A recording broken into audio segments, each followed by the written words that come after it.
वो काम कर रही है, और उसमें ख़ुसूसन जो है LLB के प्रोग्राम्स भी जो है और LLM के प्रोग्राम भी इन्होंने मुतारफ़ कराए हुए हैं लेकिन लाखों रुपए जो है फ़ीस ये वसूल करते हैं, और जब आखिर में दाखिले जाते हैं तो मज़ीद जो है ये लाखों रुपए फ़ीस जो है इनका मुतालबा करते हैं। अगर उसको पैसे ना दिए जाएँ तो उनको इम्तिहानात में नहीं बैठने दिया जाता।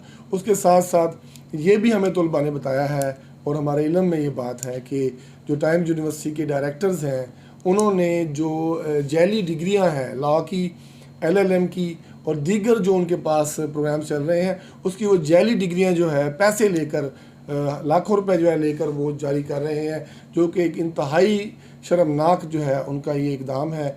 और हम जो है हायर एजुकेशन कमीशन से ये मुतालबा करते हैं कि ऐसे लोग जो सिर्फ तालीम को बेच रहे हैं, जो पैसे की खातिर, और जो है इस साउथ पंजाब के जो लोग हैं और वो कुछ गरीब घरानों से ताल्लुक़ रखने वाले लोग हैं, उन पर ये तालीम के दरवाजे बंद कर रहे हैं। तो खुदारा हायर एजुकेशन कमीशन जिन्होंने इनको इजाज़त दी हुई है वो इसको ऑडिट करें, इनको चेक करें, इनके रिकॉर्ड चेक करें कि किस तरह ये करप्शन यहाँ बैठकर कर रहे हैं। और एक 6 महीने में ही ये यहाँ मुल्तान के अंदर बड़े बड़े इन्होंने जो है मुरब्बों में ज़मीनें लेके वहाँ भी इन्होंने अपना जो है कैंपसेस बनाना शुरू कर दिए हैं।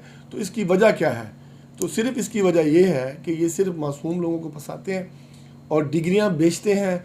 और आपने देखा है कि अभी इम्तिहानात लॉ के हो रहे थे तो उसमें वकला साहिबान के हमारे जो बच्चे हैं, हमारे साथ MOU था, उसके बावजूद इन्होंने जब दाखिले जाने लगे तो इन्होंने उनके दाखिले रोक लिए और पर स्टूडेंट से इन्होंने 5-5 लाख रुपया जो है मुतालबा किया है कि 5-5 लाख रुपया पर स्टूडेंट भरेगा तो उसको इम्तिहान में बैठने दिया जाएगा। नाम बताएंगे? उसमें जो उनकी डायरेक्टर हैं मैडम वर्दा और उनके खामंद हैं सरफराज साहब, वो इसको मामलात को डील कर रहे हैं। बाकी नीचे का अमला तो साफ ज़ाहिर है उनका ही अमला है।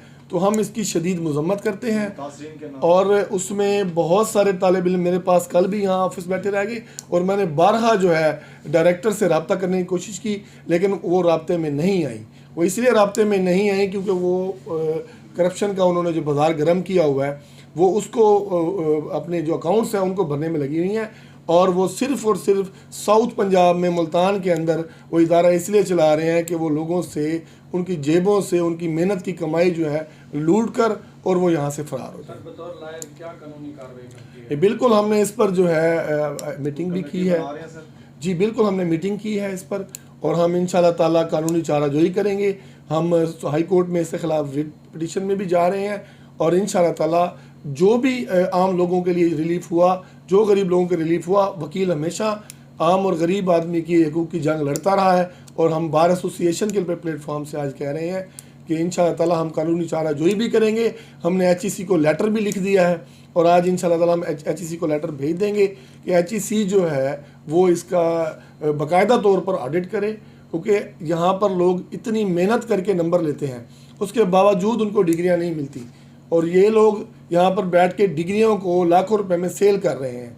तो बिल्कुल ये एक इंतहाई शर्मनाक इक़दाम है।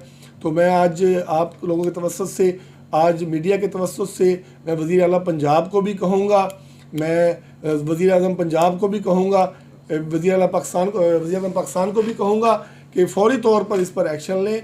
और ऐसे लोग जो सिर्फ तालीम को बेच रहे हैं वो ऊपर जाकर पैसे देकर एफिलिएशंस तो ले लेती हैं लेकिन यहाँ बैठकर लोगों का खून चूसते हैं। तो हम आज बार के प्लेटफार्म से इनको बता देना चाहते हैं कि हम इनका ये बाज़ार जो इन्होंने चोर बाज़ारी यहाँ बनाई हुई है, हम ये नहीं चलने देंगे और इंशाल्लाह ताला हम इनके खिलाफ सख्त कानूनी चाराजोई करेंगे। इसके लिए हम किसी हद तक जाना पड़ा तो हम जाएंगे।